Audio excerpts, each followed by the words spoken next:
কিছু আলেম জিকিরের সময় প্রথমে তাদের পীর সাহেবের কলবের দিকে মোতাবাজ্জু হয়ে জিকির শুরু করেন। শরীয়তের দৃষ্টিতে এই আকীদা কেমন? সম্পূর্ণ ভ্রান্ত আকীদা এবং বিশ্বাস ভাইরা আমার।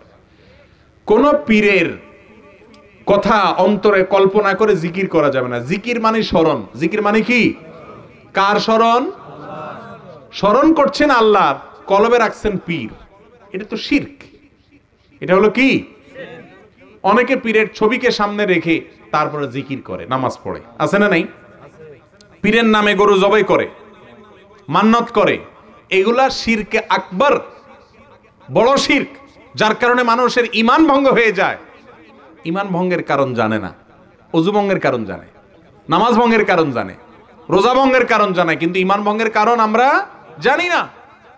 আল্লাহর জায়গায় যদি পীরকে রাখেন, সঙ্গে সঙ্গে ঈমান ভঙ্গ হয়ে যাবে ভাইরা আমার।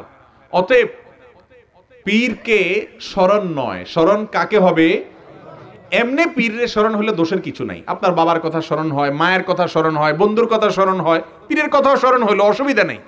কিন্তু আল্লাহর জিকিরের সময় পীরের কথা কল্পনা করতে হবে, নাউজুবিল্লাহ। কেন? আপনি তো জিকির আল্লাহর করছেন, পীরের কথা কেন কল্পনা করবেন? পীরকে ও পীর বলে ঘটক, নাউজুবিল্লাহ।